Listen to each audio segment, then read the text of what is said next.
What were the key changes in the 1994 to 95 Growth and Equity Budget in Jamaica? Let's take a journey back to the mid-90s, where Jamaica's financial landscape was about to undergo a significant shift.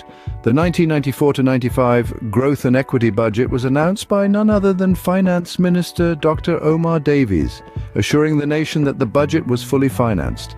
This wasn't just any budget, it was a budget of change. One of the most significant changes was the increase in gas prices, with an additional 75 cents slapped onto each litre of gas bought at the pump. Travelers too found their wallets a tad lighter as the departure tax was doubled from $200 to $400, coming into effect on the 1st of June. These shifts were just the tip of the iceberg, as the budget had more in store for the Jamaican public. For those who buy motor vehicles, the budget had significant implications. The Growth and Equity Budget introduced a change in the General Consumption Tax, also known as GCT, for vehicle purchases. Instead of applying the tax on a reduced cost, it was now levied on the full consideration or payment made to the dealer by the buyer. This meant a significant increase in the overall cost of purchasing a vehicle, affecting not just individual buyers but also businesses that relied on transportation.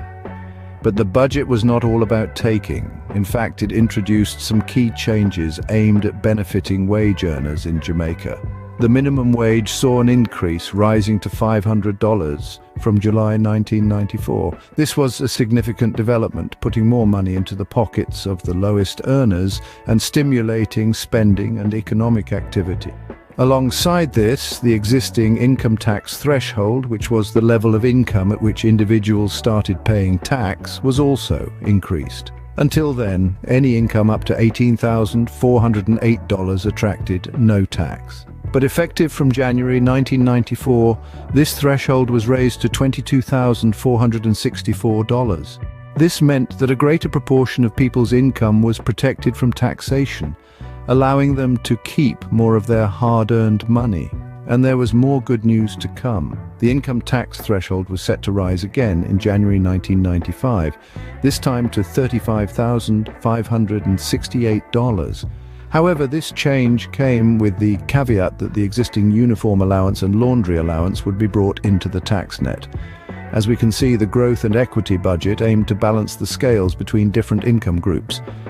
It sought to raise revenue from areas like vehicle purchases, while at the same time introducing measures to protect and enhance the income of wage earners. This was a budget of give and take, a balancing act aimed at promoting growth and equity in the Jamaican economy.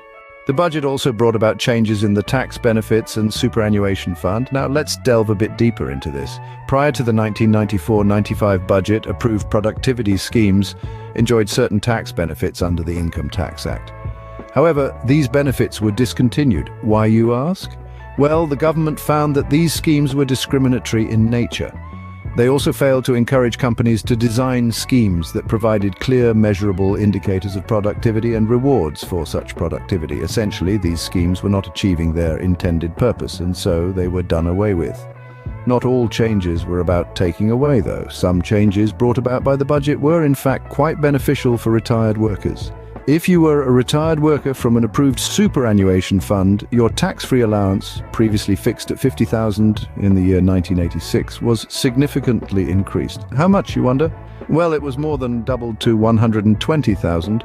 This was a substantial increase, providing retired workers with a higher tax-free allowance than they had been previously accustomed to.